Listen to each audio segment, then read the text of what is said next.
Yes, thank you, and welcome back to the studio. We are sitting here with Anne Callahan Allen. She is a retired teacher and author. Anne, welcome back to the studio. This isn't your first time here, is it? Yeah, thank you. No, it's not, but it feels very familiar. Yeah, the last time we had you in here, we were interviewing you about the Madame's business. Yes. And now here we are interviewing you about your second book, Holocaust Refugees in Oswego. And I'm curious, where did the inspiration for this book begin? Well, it's quite a leap, obviously, from the 1800s to the war years, but it really started because I was kind of curious about the events that were happening around that time. But honestly, I have to say that what really sparked it was a Facebook post. So you got to love the world of social media, or not. 50-50. So my husband was on the board of the Safe Haven Holocaust Refugee Shelter Museum that's housed within the grounds of Fort Ontario in Oswego. And it chronicles the story of the only shelter that was established by the federal government during World War II to rescue victims of the Holocaust. And it's a unique historic event. It's a wonderful museum, but my husband was talking about, as a board member, how do we get more people from the area to learn about this story and to come visit?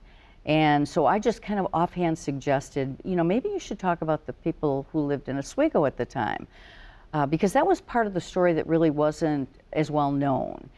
They must have interacted with the refugees, it turns out they certainly did.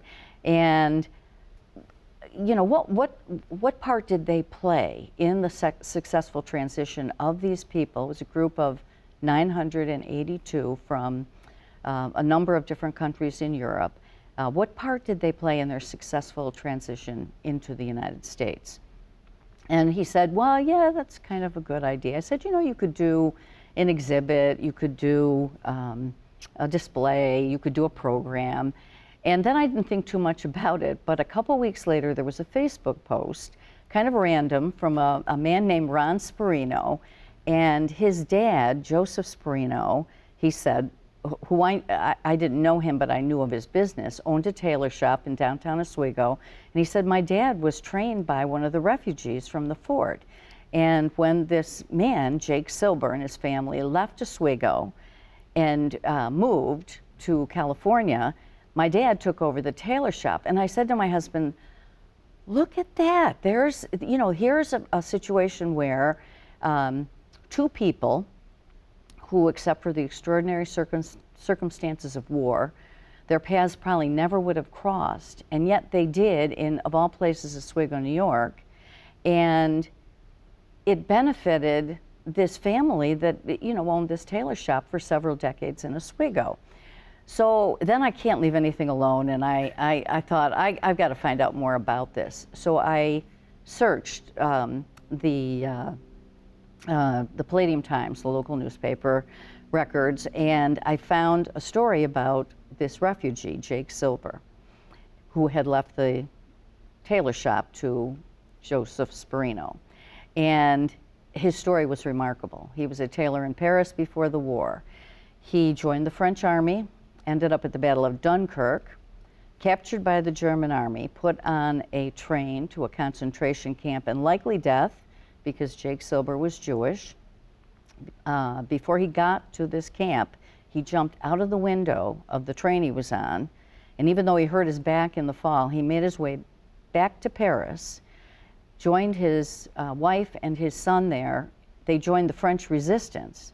And then eventually the family made their way south to Italy, and they were selected as among this group of 982 people to come to Fort Ontario and to remain there for the duration of the war. And I read this story in the local Palladium Times, and I said, wow, I wonder what Joseph Sperino was doing during that time, because their paths crossed. And that's the big, and that's just one of the stories that you feature in this book. That's just one, right. And I want to know, what was it like compiling all the stories into this one book? What was that process like? Well, it was satisfying, really, because the more I learned about these individual stories, and the more I learned about these, you know, the arcs of these stories, where these Europeans who had suffered so much suddenly encountered great people in Oswego, New York, who made their life so much better, and vice versa. The more proud I was, really, of my hometown. And I thought, why did it work in Oswego then? And why is there so much division now over the refugee question in so many places, not just in this country, but you know, throughout the world? Because Oswego was a place where it worked. So I guess kind of subconsciously I was thinking about that the whole time. But really what I like, I'm not a historian. I like stories. I've always loved stories. I was an English major. I really wanted to tell people stories. But in the telling of the people stories, I came to learn some things about why it did work in Oswego. Are there any parallels between Oswego's World War II experience with the Holocaust refugees, and what is happening in the world today? Absolutely. I mean, when I became interested in pursuing these stories, the refugee crisis was raging at our southern border. And I know that the situations are different, but it's still a very modern problem that we're all wrestling with. And so I guess, you know, that kind of spurred me on. For myself, I wanted to learn more about this and, you know, why people were resisting so much. I delivered the manuscript, I think about 2 weeks before Hamas attacked Israel. Oh, wow. And then there was this alarming rise, again, in anti-Semitism. And both of those things were happening in the World War II era, United States, and certainly in Oswego. I mean, Oswego was not a perfect community. There is no perfect community, but I did look for the flaws.